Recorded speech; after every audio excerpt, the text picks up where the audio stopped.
Does it look like I'm squinting? Hi everybody, this is Yuena, and today I want to share with you guys the birth story of my daughter Harper. So it was a dark, stormy night and we were helping friends move furniture. Alright. The last video I filmed was my symptoms with my first pregnancy versus my second pregnancy, and ever since then I was really pregnant. I don't know how else to describe it. I was waddling all over the place and I looked like a little old lady. That's literally how one of my best friends described me as. So with my son, as I shared with his birth video, that he came 3 weeks early. So I'm not going to lie, I had anticipated her to also be 3 weeks early. So when I went to the doctor when I was 37 weeks pregnant, the doctor said I was 1 centimeter dilated. Then when I went at 38 weeks, I was 2 centimeters dilated. So I was like, okay, 1 centimeter progress, very good. But then when I went to the doctor on the 39th week, they said that I was back to 1 centimeter. I don't understand how my cervix had closed. It honestly already felt like her head was like right up against the cervix and she was already going to come out. So as soon as we came out of the doctor's appointment, I was honestly very emotional because I just felt like I was pregnant forever. Like I felt very, for lack of a better word, useless, because I wasn't able to do as much as I can if I wasn't pregnant, like being able to move around as much or being able to do chores around the house or just like basic stuff like putting on my shoes. I need like help. So my daughter Harper was born on January 7th 17172323, which translated from army time is 11:23. The week prior before that, I was actually contracting throughout the whole entire week, except because I was so discouraged from every doctor's appointment, I was pretty sure that, you know, I can never anticipate when this girl is gonna come out anymore, or she's just gonna come out on her own time. There's a quick pre-story of this, is that one of my girlfriends who's also pregnant is helping her cousin move furniture out of her house. But the problem is her cousin had left her to do all the work, to sell the furniture, to move the furniture. The only person that can actually help her is her 70-year-old mother, right? So this is like my pregnant buddy, and there was no way that I was going to allow her to do all this on her own without any sort of help. So I volunteered myself and my man friend to help her move and sell all the furniture that her cousin had left in her house, get rid of the stuff. Thank God I put on Uggs that day and I walked out of the house, and of course it was snowing. It was snowing so much I was like, whoa. So we're here trying to have a yard sale and it is blizzarding outside. Luckily there was still a lot of customers, crazy ass customers. I don't know why they came. So people actually still showed up and we actually sold a good amount of furniture. We were there for like a good 8 hours. It was like a 9 to 5 job, literally. When other people hear this story, they're just like, wow, you're crazy, like you're pregnant, what are you doing moving furniture? I didn't move furniture, no one let me touch anything. But what happened was I was running up and down the stairs showing people what we were going to sell. So those stairs, I'm pretty sure, put me into labor. You know, I was in pain, but I was just kind of like passing it off as nothing. So it's about 5:30 and we had sent away the last couple customers, and there's like a 9-inch snow outside and it's still snowing, and I'm definitely having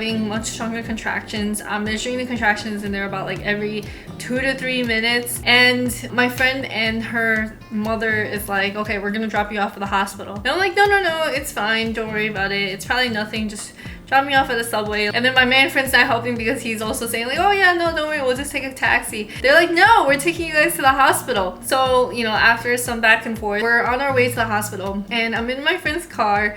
I text my best friend and I have 3% battery left. I said, hey, I think it's time. I'm having contractions 2 to 3 minutes, but no rush. She really wanted to be there when I give birth. So like, you know, I want to give her a heads up. So then I also sent my son a text. Say, I love you. You'll always be my baby. And then my phone dramatically dies right after. Now we're at the hospital. You know, I walk in and I'm getting a little bit nervous because I kind of forgot how giving birth feels like, and I had it in the back of my head. Like, I'm pretty sure there's this myth that when you give birth, the pain goes into a little like box in your head and then the key gets thrown out, and the memory of that is just no longer exists and you don't remember how much it hurts. It's very true, because I was like, oh yeah, like, you know, while I'm walking down, I'm in excruciating pain and I'm like, yes, I remember now. It's been 10 years. It's been 10 years since I've done this, and yeah, it still hurts. So I'm walking to the labor and delivery section of the hospital. The lady hands us a whole bunch of paperwork to fill out, right? And I'm just like, you know, I don't understand. If I was really in a lot of pain, are they really gonna make me fill out paperwork? Like right now, the paperwork is the last thing that is my concern. If I didn't have someone with me, I'd probably just take my insurance, my ID, and whatever else they need and just like throw it at them. But you know, it wasn't that urgent because, you know, the baby wasn't like slipping out of me. I'm kind of walking around because I can't sit and I can't stand still, so like somehow walking is distracting me from the pain, but not really. I'm standing in the middle of the hallway and I'm just crying. it's not funny, but yeah, I'm literally just crying. There's a nurse who said follow her, right? So that's why I'm standing in the middle of the hallway, but then she left me. I don't know why. Another nurse comes by and she's just like, oh sweetie, what's wrong? I'm just in a lot of pain. So then they put me in the triage room to kind of just monitor the baby and my heartbeat, and the contractions are like, you can see it in a graph and they're pretty like high, but I don't really know how to read it. But I know every time I'm in pain, like this big thing spikes up. A couple nurses come in and out to measure this and that. A doctor finally comes in and checks my cervix. And to my surprise, she actually said I was 5 centimeters dilated, and I was just like, oh wow. Like, you know, I went from 1 centimeter to 5 centimeters in the last 2 days when I only went up, well, I went back a centimeter like the week before. And so she says, yeah, we're gonna keep you at the hospital. You're most likely going to deliver soon. And then I was like, oh, okay. Like, you know, she's telling me all this, but I'm like literally just like kind of tearing up because the pain is like building up, but then it actually kind of slowed down now that I'm not climbing up and down stairs and selling furniture. So I'm laying down in the triage room and I have no way of contacting anybody else, and I can't even tell my partner how I'm feeling or what's going on with the doctors and the nurses. No, I'm just laying there, and then nurses are switching in and out because they're also changing shifts at this time. So then they put the IV inside of me, and again, it's in this vein right here, this nice vein. She's just like, okay, are you ready? And she's like, we're gonna go to your delivery room. And I was like, oh, am I gonna stay in bed? And then she's like, well, can you walk? I'm like, sure, I can walk. Fine, I'll walk. I'm holding my IV and I'm walking through the hospital to my delivery room. So I hear my partner and my best friend chatting it up outside while the whole time I was in the triage room. I walk out of the room and I'm in a different side of the hallway, so they can't see me, but I can hear them. So then I'm walking down the hallway and I'm like, babe, Anita, room number 4. And now I'm walking down holding my IV. 10 yards behind me is my man friend and my best friend, and they're like trotting behind me. I sit myself down in the bed, and then my man friend sets up Friends because that's my favorite show, and I don't know, he thought that would somehow make me feel better. As much as I love Friends, that was the last thing that was on my mind. He could have had a whole room full of dessert, and I don't think I would have been able to focus on anything else besides the pain that was in my uterus. And then a doctor comes in and introduces himself because my on-call doctor, my OBGYN that I've been seeing for the last 8 months, is not on call that day, of course.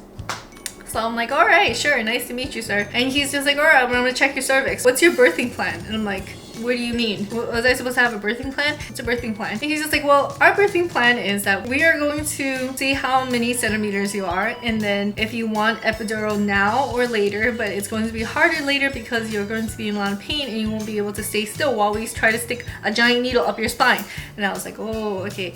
And he goes, tell us if you want the epidural now or you want it later. And I'm like, do I have to decide at this moment? Why don't we check how many cervix I am, and then can I decide then? And he's like, yeah. This random male doctor says, so you're about 7 centimeters, and his fingers are still in my vagina, and he's asking me, would you like your water broken? So again, with my son, my water broke first, and then came all the contractions and the pain and then the baby. But this time it was the contractions, the pain, and then my water's still not broken, which is a fun fact that you should definitely know, because in the movies, water breaks and then everyone rushes to the hospital. But I had just found out that only 10 to 15% of pregnant women's water breaks first before they have the contractions. So when I found that out in my friend's car, that's when I was like, okay, fine, let's go to the hospital. He's like, well, if I break your water now, then the baby will be born sooner rather than later. It's up to you. And I was like, okay, well, I would like this pain to stop sooner rather than later, so let's break my water now. And he's like, oh, okay, sure. And keep in mind, we're having this entire conversation while his fingers are still in my vagina. It's like, hey, nice to meet you, sir. Yeah. On top of that, I also found out that he was just doing his residency, so he's not even officially, technically a doctor. And I was just like, oh, this doesn't make me nervous at all. I was like, oh, okay, great. So we're gonna break your water now. Bring on the hook. A hook? I'm literally picturing like a hanger, like a hanger. And I was just like, whoa, whoa, whoa, whoa, whoa, whoa, whoa. What do you mean a hook? And he's just like, well, how else do you expect me to break your water? And I was like, I don't know, like knock on it, like what do you mean? He's like, no, we need a hook, right? He was like, I don't have nails, I can't break your water. And I was like, fine. So, you know, they actually bring a little hook. It's a little plastic hook. It sounds scarier than it is. I want to say that right now, but I think at the time I was like terrified. I was like, okay, this hook is going inside my vagina and breaking the water in which my baby is supposed to come out. So he takes the hook and breaks the water. Some water comes out. It wasn't like a huge rush. And I'm laying there and I'm like, okay, this is a very warm feeling. And pretty much shortly right after, the contractions started building up a lot faster and a lot closer and a lot more painful. Because it's my best friend and my partner, I'm still making jokes and, you know, I'm laughing with them, and then I'm telling stories, and then all of a sudden I'll be quiet and then I'll continue. It's pretty painful. After a little bit, I stopped talking completely and just try to focus on the pain. So maybe like half an hour, they checked me again and I was 9 centimeters. I'm gonna tell you guys, after 9 centimeters, I think like my memory goes a little bit blur because it is just so painful. At some point, I did this scream after the 9 centimeters that drove 2 doctors to like run inside, right? And one of the doctors, I guess she was like the person to watch the guy who's doing his residency. She put both her hands in there and said, I feel no cervix. And I'm like, what do you mean you feel no cervix? Like, where did my cervix go? And she's like, oh, she's ready. And I swear like a Star Wars moment came out, because as they're setting up, they turned off the lights and this light started coming down from the ceiling, like it literally folded out. It wasn't intimidating at all to be surrounded by like 5 different people and having a light shooting out. Good times. They're like, oh, okay, she's ready to push. And I've been in this pregnancy group with a lot of other people who are also giving birth in January. And, you know, people talked about pushes. They were always saying like, oh, how many pushes did you do with your first kid? You know, some people said, oh, like 3 pushes and she was out, like 10 pushes, she was out. I don't know how many pushes I did with this girl before she actually came out. It was a lot, and they kept telling me to push like I was about to poop. This is TMI for all my viewers, but I swear I am constipated all the time. So I was just like, what do you mean like really push? Like I cannot, like I would have trouble like pushing bowel movements in general, right? Keep in mind, this entire time I actually completely forgot about a thing called epidural that has already came and left. And once you are past the 10 centimeter mark, getting epidural is impossible.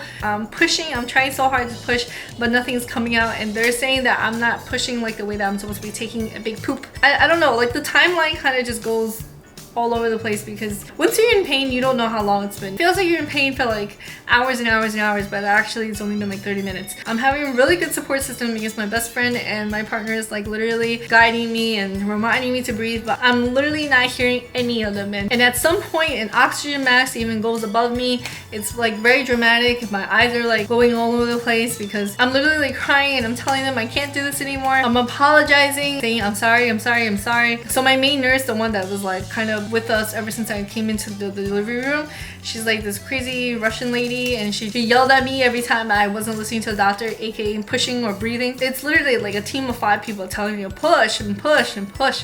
Long story short, after some time of pushing, I feel a big gush. You know, the water's coming out, and definitely something like kind of popped out, right? And then a whole bunch of water gushed out. It was Harper's head. And everyone's like, oh my god, like show her, show her. And then they show me the baby's head, and it's like this, you know, squirmy little baby. And then the doctor's like, push! And I was like, I'm so confused. I'm looking at the baby, like I'm literally seeing her come out of me. I thought she came out already, but they're like, no, like they only showed it to me as motivation. So then I do one final push, and then she completely comes out, and I'm like, oh my god, it's over. I cannot believe I did this whole thing again with no epidural. I think I must be like some sort of a masochist, or like I have like this martyr syndrome where I like to be in pain, because I don't know why I don't just choose epidural. Like, I'm scared of the postpartum recovery process. So the baby comes out and I'm like in shock. I don't know, like the whole process was still like a lot to kind of absorb. I just can't believe that she's finally out. So when they were marking the time of when the baby was born, they actually said that she was born at 11:11, which I was just like, 11:11, make a wish. But then like a minute later, she was just like, wait, no, I meant 23:23, which is actually 11:23. But she thought, you know, 23 was 11 for the minutes as well. But it's okay. I'm like, I'll settle for 23:23. And then the doctor says like, okay, ready? And I'm like, oh yeah, my favorite part, pushing the placenta. Sarcasm. You know, I do another big push and then the placenta comes out and it's like this big gulp of blood. So this time around, I also had some tears again, but you know, that's just how it goes. And yeah, and that was the beautiful miracle of life being presented again. It's just so crazy. Like sometimes I'm just like, damn, like I can't believe I'm a mother of 2 children. Like, when did this happen? So a question I get asked very often is which one hurts more, the first birthing process or the second birthing process? And let me tell you, no matter how many times you give birth and no matter how many times you choose no epidural, it hurts. Both of these little monsters hurt just as much. She was born the exact same weight as her brother, that's 6 pounds and 10 ounces.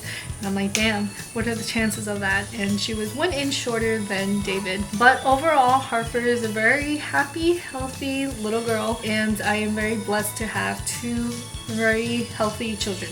Alright, so thank you guys so much for watching. If you guys haven't already, please subscribe and put in the comments down below if you guys have any questions about childbirth. I'll try my best to answer them without scaring you guys away. Yeah. I love you guys so much. Bye. Alright, so do you guys want to meet Harper? Say hi, everybody. Hello. Here, world. Sometimes I'm just like, damn, how did this thing come out of me? Hey. Never mind. How did this thing come out of me? Say bye, everybody. Bye. Bye.